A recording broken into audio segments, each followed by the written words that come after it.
In previous videos we've looked at castles, forts and palaces. However, there is another type of defensive dwelling or structure to look at. When we visited Stokesay Castle, we were shocked to see how different this place was, and we raised the question, is it really a castle? Well, Stokesay Castle in Shropshire is known as a fortified manor house, but what really is this? In this video, we'll look at fortified houses, their role in history, and also look at a number of different types of these. Remember to support our channel, please make sure to subscribe.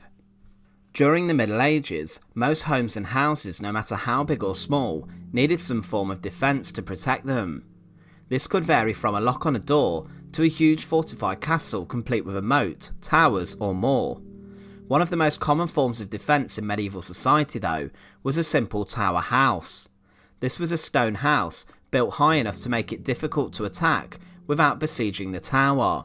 For millennia, height and being high up has allowed defensive high ground to be established, and this is what they were. You can still see some tower houses in Britain today, and they've been around since the Middle Ages. Usually you can find these near mountains or in areas with limited access to help command and defend strategic points. Tower houses were even built across Western Europe, as local barons would use them during local disputes or conflicts. In Spain, these are very common, being found particularly in the north of the country, and some of these date back to the 8th century. They were mainly used as noble residences and could provide shelter against enemies. In Britain, they arrived during the Middle Ages and were used up until at least the 17th century.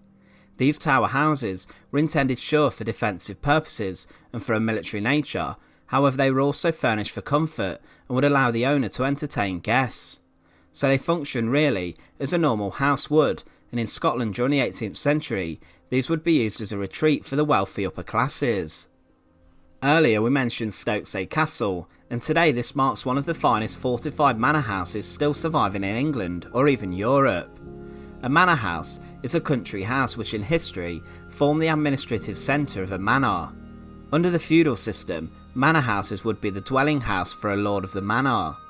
A lord might have more than one manor or manor house, and he would move around every now and then. Sometimes he would appoint a steward to help him manage the different properties. Today the term manor house is applied to country houses that belong to high class families, and throughout the medieval time and later, some of these were fortified. The main primary feature of a manor house was to show off the wealth of the lord. However, when they were fortified, their purposes shifted from just boasting about wealth to defence and protection. Stokesay Castle is an interesting concept when you look at this. When you visit, you'll be struck by a vast juxtaposition or contrast in architecture. You will notice a traditional castle base and tower, however, you will also see wooden Tudor style buildings as well. The fortified manor house would contrast defence with wealth, but join them together for the lord of the manor's sake. At Stokesay, you can really see that the castle has a huge gatehouse, which is rather garish and aimed to impress the people nearby.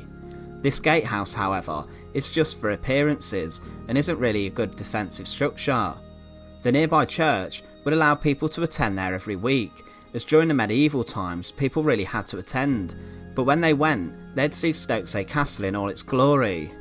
Also in the fortified manor house is the Great Hall, which you'd see in a castle, a huge room made to entertain guests and to show off the wealth of the owner and their family. Accommodation here was rather lavish and expensive, and the living quarters were aimed towards housing rather high class guests. At Stokesay though, you'll see a key difference that turns this house from a manor house to a fortified manor house. That being the fortified aspect as in the huge castle style tower that sits in the corner of the property. The stone tower was for the lord and his close family to live in, giving them protection of the huge stone walls. Inside this, you can see the bedrooms that would have been heated with fireplaces and feature large windows. Interestingly, at Stokesay, this stone tower even has battlements on top, so should an invading force be nearby, then soldiers garrisoned here could defend the castle. Interestingly, it was sieged during the English Civil War, like some of England's most famous fortifications such as Corfe Castle or Scarborough Castle. However, the castle was never intended to be a serious military fortification. The next type of fortified house is a Pele Tower or a Pele Tower. These are small fortified keeps or tower houses that were built along the English and Scottish borders. They were used as watchtowers where signal fires could be lit to warn people of approaching danger or an invading army. These towers were garrisoned by soldiers, and an Act of Parliament in 1455 said that each of these towers were legally required to have an iron basket at the top and a fire that could be easily lit. The primary purpose of these towers is as a warning system, but they were also the homes of the landlords who lived in the area.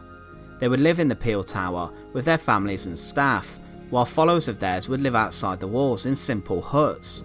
These towers could provide refuge for the followers if a cross-border raiding party arrived, and pretty much the whole of the population of the village could enter the tower biding their time until the enemy left.